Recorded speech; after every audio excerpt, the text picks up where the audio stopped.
I get to play a massive poker hand with Masato, the #1 YouTube poker vlogger in the entire world in this 25-50 game at Poker at the Lodge. Let's jump straight into the action. Later, you know? Yeah, but people still do it. Because it is a poker table after all. A bunch of liars. There's some honest people in poker. A lot of scum, though, too. Gotta maneuver your way safely through the scum and honor to rise to the top.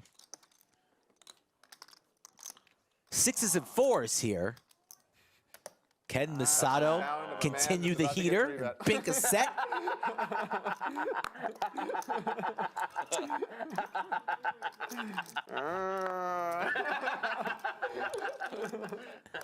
It's 950, right? Yeah.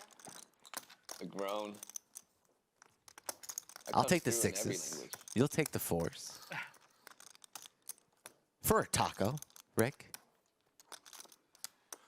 I need to get ready to explain your method for paying out the game. You're saying don't throw out the 150s?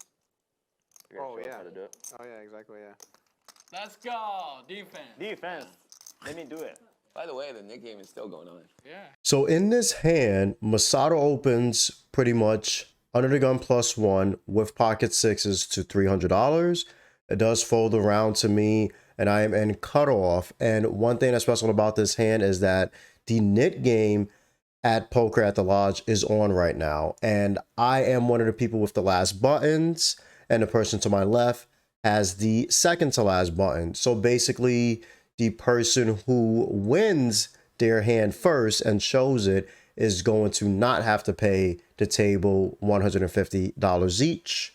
Times that by 8, that's $1,200. So this is a big hand and it's worth a lot of money. And I actually decided to 3-bet pocket 4s because of this. If I could just take it down pre, I avoid paying the players $1,200 in total right here. So it's really important. But unfortunately, Masato has other thoughts here with, of course, pocket 6s. So he is going to defend the 3-bet. And let's go to the flop. So I have seen problems with the Nick game. Ooh, a 4. Times A set for Brandon. The way that we're about to do it should be the standard.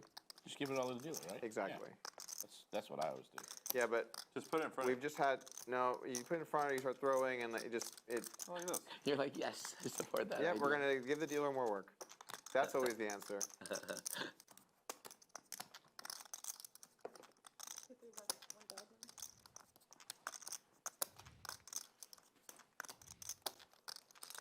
This guy was built for heads up. It gets down to heads up, comes to life. I'm saying like This, he would be the biggest winner. This table got Masato, quiet. way behind. And after Masato defends the 3-bet, pocket 4s against pocket 6s, we go to a flop of 10-4 deuce rainbow. Pretty beautiful flop for me, I must say. I just flop middle center on this board.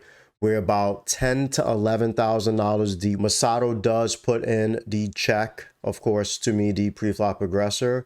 And here with the pot being roughly about $2,000, I do decide to size up a little bit. I don't go for my usual 30% range bet here. I decide to bet 50% just to try to get a little bit more money in the pot here on this, and especially on this dry texture of a board. I can just get a fold here. Obviously, I don't want to fold with the set of 4s. My opponent can have hands like ace-10 suited, pocket 9s, pocket 8s, pocket 7s, all the pocket pairs, maybe some backdoor 2-over cards like king-queen suited as well. So that's pretty much the range of hands I'm putting them on.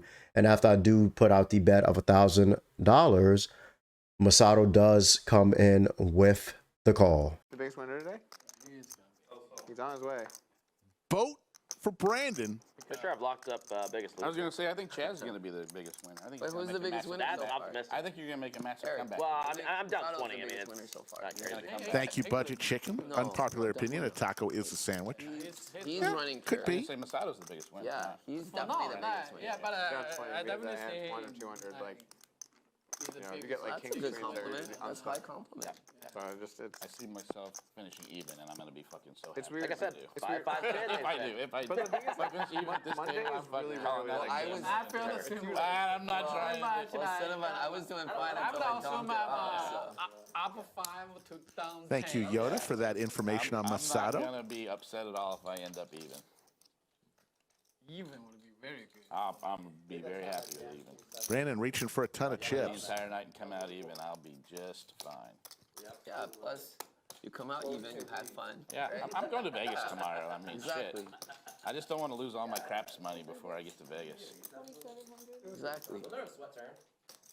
And now we go to the turn and it comes a rubber ducky, the 2 of hearts. I boat up on the turn. Not really going to be behind much here. Pretty much have the best hand possible unless he somehow has quads with pocket deuces or he has pocket tens. And pocket tens here being out of position in a 3-bet pot. You don't want to start check raising too much. You're not really worried about anything on this dry rainbow board. You want to let your opponent, who's the pre-flop aggressor, start barreling into you on some dry turns, which they will a lot. So yeah, I'm really just hoping at this point that he does have ace 10, maybe like king queen of hearts, king jack of hearts, like these really ace queen of hearts, these hands with that just basically turn a flush draw that I can still get some value from. And still like these, he's also going to have these middle and pocket pairs such as pocket 6s, 7s, 8s, and 9s. And some people in the chat was actually voting for me to check back here, but I just don't really see any merit in checking back a boat here unless I want my opponent to bluff the river. We're just so deep here that I want to set up stacks so that I can jam all in on majority of rivers here. So I do put out a bet of $2,700, roughly 66% of the pot. And now Masato is here facing the decision versus my turn bet. Especially when you're down big, like coming out even. It's like real good. Well, I got up, Three or four like, I was up about But with a cup of ice. 5,000, and now Yeah. I'm only up like 1,500, so I'm up stuck. Up It's stuck. so being down big and you end up losing 1K, being up big and you end up winning 1K. So winning 1K is so much more tilting. So much more tilting. Everybody feels that way. So much more tilting. Yeah, you feel awesome. Masato makes the call You're like, here. I had a great session today. I barely lost, you know? Right. Doesn't I realize faced he's dead adversity and to I won. a 6. When you win big and then you end up really small, you're just like, I fucking suck. Like I Nine went on the two river, pockets check with mark this. Then for you're like, Brandon. what And then the F everything is I did that? after that was just like complete garbage. Yeah. What the F is that? Yeah. Because of the anchoring principle. Yeah. Yep, absolutely. It's You a can very get rid powerful of, thing. if Very you can, powerful, you can very get powerful. rid Once that of number gets in your head, that it feeling, never you're not fucking a leaves. human anymore.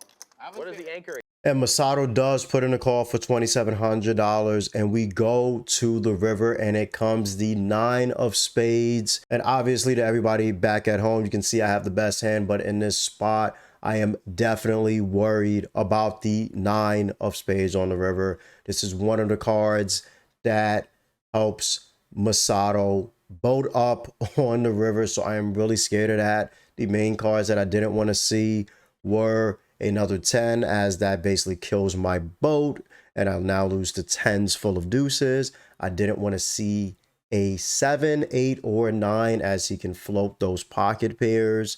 And basically, I mean, I wanted to see a heart, because if he's floating the king, queen, and ace, queen of hearts, of course, I want him to hit his flush on the river so he can get stacked. And at this point, I do look down at my cards, just making sure I do actually have the boat. And at this point, I know what I must do. I do take my time, but definitely going to have to go all in. It is a lot of money. It is the biggest game I've ever played in my life, but I have to put all the chips in the middle. If he wakes up with a boat with pocket 10s or pocket 9s, then so be it. Got money in my pocket, just going to have to rebuy. But let's go to the river and let's see what happens. Human feel the same way. Like Yeah. you feel Where- bad when you, It's where hard to get rid of a that number feeling. or a situation Agreed. gets, Agreed. like that's what you market to. So, for example, like Great beard. Like if we're negotiating for a Little car piece and of I say, fuzz I'm on the not right getting shoulder, 5,000 but a for your boat. car. That's the number. It's On the never going felt. below that. Four is You know, full. you're never going to take less than that. I've already put that number in your head. And You how better much are we upstart it going for? Are we slower, going for because all of once it that for anchor gets Brandon? set, it's never going to be anything but at least 5,000 once I say that. Rips it all, every last chip, and a quick fold from Masato. I see. Unfortunately, Masato didn't call that almost pot-sized river bet, jam there. But if you want to see an even bigger pot where I played Doug Pope, one of the best in the game, in this same session, you have to check out this video right here, right now.